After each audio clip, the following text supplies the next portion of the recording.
Personal na bumisita si Pangulong Bongbong Marcos Jr. sa SpaceX facility sa huling araw ng kanyang working visit sa Los Angeles, California. Sa gitna ng pag-iikot ng Pangulo, pinag-usapan ang posibleng collaboration ng Pilipinas at ng giant tech company. Hindi natuloy ang pagkikita ni PBBM at tech billionaire na si Elon Musk dahil may sakit daw si Musk.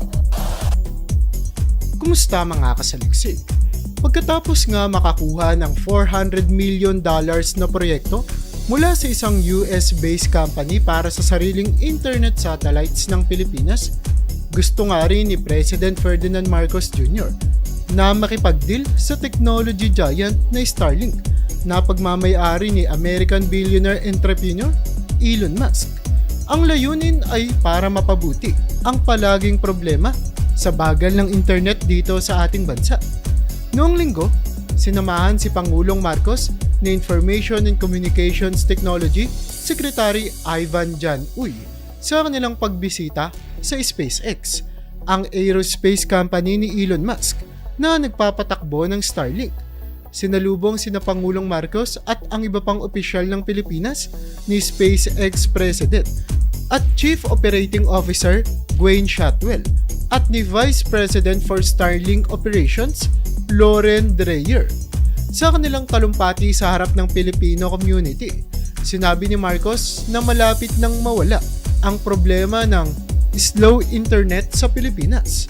Ayon kasi sa monitoring na isinagawa ng network intelligence firm na Ookla sa unang kalahati ng taon, nakita na ang Pilipinas ay may pinakamabagal na 5G connectivity service sa Asia-Pacific region.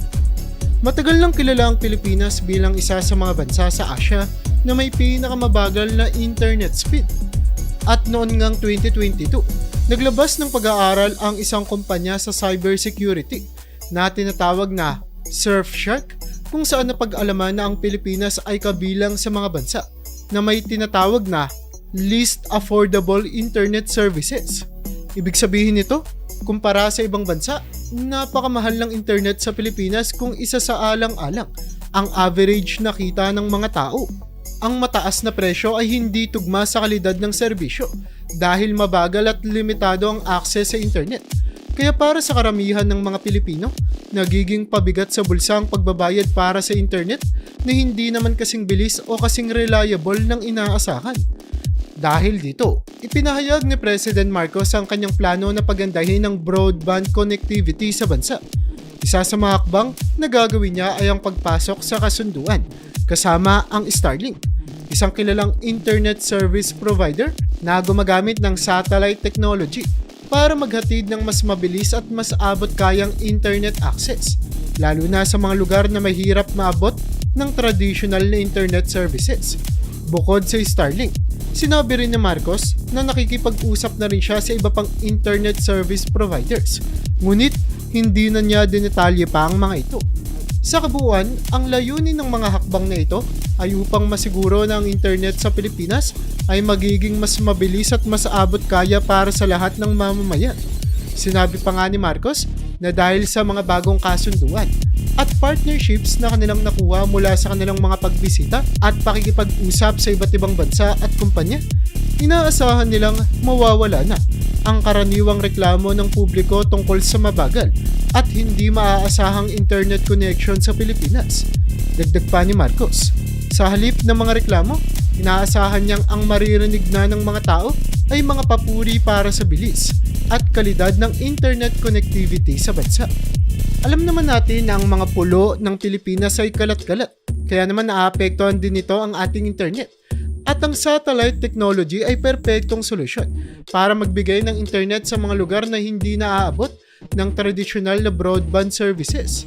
Umaasa si Marcos na sa pamamagitan ng Starlink at iba pang internet service providers, magkakaroon ng mas maayos at malawak na internet access ang buong bansa, kahit pa sa mga malalayong lugar. Noong nakarang linggo, ang mga kumpanyang Astranis at Orbitz Corporation na nakabase sa Estados Unidos ay pumirma nga ng isang multi-million-dollar project para magdala ng internet connectivity sa mga lugar sa Pilipinas na hindi pa naaabot o kulang ang serbisyo.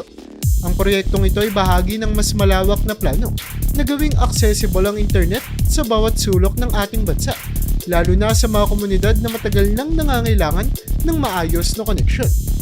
Ang mga satellites na tinatawag na Agila ay may kakayang magbigay ng internet connections sa hanggang 10 milyong users sa 30,000 communities sa buong bansa. Ayon pa nga kay President Marcos na nakasaksi sa paglagda ng Memorandum of Agreement, ang $400 million na partnership ay makakatulong para makagawa ng tulay patungo sa digital divide at mapabilis ang digital transformation ng bansa. Ang digital divide ay tumutukoy sa pagkakaiba ng pag-access sa mga modernong teknolohiya tulad ng internet at digital devices sa pagitan ng iba't ibang sektor ng ating lipunan. O kumbaga ay tumutukoy ito sa mga taong walang kasing katulad na pribilehiyo ng mga taong nasa taas ng lipunan. Ayon pa sa kanya, mahalaga na maghanap ng mga paraan upang magamit ang mga bagong teknolohiya na magpapataas ng productivity ng mga Pilipino. Sa kanyang talumpati sa Filipino community sa Los Angeles, binigyang diin din ni Marcos na ang pagdating ng mga bagong teknolohiya sa Pilipinas ay magpapahusay sa ating pagiging effective, efficient at productive. Sinabi niya na inutusan na niya si Uy upang tiyakin na matutuloy ang proyekto kasama ang Starlink. Binigyang diin ang pangangailangan na gamitin ng tamang teknolohiya at dalhin ito sa Pilipinas. Pero ang Starlink satellite internet service ay naging available na nga sa Pilipinas mula pa noong Pebrero ngayong taon sa pamamagitan ng Data Lake Incorporated, ang unang authorized seller sa bansa na pagmamayari ni na businessman Anthony Almeda at tycoon Henry C. Jr. Pero hindi lang yan ang ginawa ni Marcos para mapaganda ang mga serbisyo sa Pilipinas dahil pumunta nga rin siya sa Vietnam upang aralin at tignan ang kahalagahan ng positibong resulta na nagagawa ng mga sasakyang de baterya na unang napasikat nga ni Elon Musk. Dahil dito, maaaring tuluyan ng makasali ang Pilipinas sa global electric vehicle, production at supply chain na magdadala ng mas maraming investments at dekalidad na trabaho sa atin. Kaya naman, inanunsyo nga ng Vingroup ng Vietnam nakaraang Miyerkules na balak nilang gawing key market ang Pilipinas para sa VinFast, ang automotive arm ng kumpanya. Target ng VinFast na magbukas ng EV dealership sa Pilipinas sa darating na Abril. Dagdag pa rito, ang mga posibleng kolaborasyon, partikular sa battery production, ay makakatulong sa pagpapabilis ng pagproseso ng battery mineral sa loob ng bansa, imbis na i-export ang mga ito papunta sa ibang mga bansa. Sa 2 araw na pagbisita ni President Marcos Jr. sa Vietnam noong Enero 29 hanggang 30, nakipagpulong siya sa mga executives ng Vingroup na pinangungunahan ni Chairman Pham Nhat Vuong, na kilala bilang Elon Musk ng Vietnam, at ni Nguyen Viet Quang, Vice Chairman at CEO ng kumpanya. Pinahayag ng mga executives ng VinFast ang kanilang plano na magparehistro sa Pilipinas para sa EV marketing, energy storage at nickel processing partnerships. Ayon kay President Marcos, ang hakbang na ito ng VinFast ay tugma sa layunin ng Pilipinas na iproseso ang mga raw ores sa loob ng bansa upang magamit sa paggawa ng EV batteries na ginagamit naman sa mga electric cars. Alam mo kasi, ang Pilipinas ay ang isa sa mga nangungunang producer ng nickel sa mundo at kasalukuyang nag-e-export ng karamihan sa ating produksyon ng nickel sa anyo ng mixed sulfide sa ibang mga bansa. Kabilang na dito ang Japan, kung saan ito ay sumasailalim sa karagdagang purification at processing. Sa kasalukuyan, ang Nickel Asia Corporation ng Pilipinas ay gumagamit ng High Pressure Acid Leach o HPAL mineral extraction technology kasama ang Japan's Sumitomo Metal Mining Corporation sa Palawan, partikular na sa Rio Tuba at Taganito, upang makagawa ng mixed sulfide na ine-export para sa karagdagang pagpoproseso. Ang Taganito HPAL plant sa Palawan ay may taunang produksyon na umaabot ng 30,000 metric tons ng nickel at 2,640 metric tons ng cobalt sa anyo ng nickel cobalt mixed sulfide na ine-export at pinapadala sa Nihama Nickel Refinery sa Ehime Prefecture, Japan.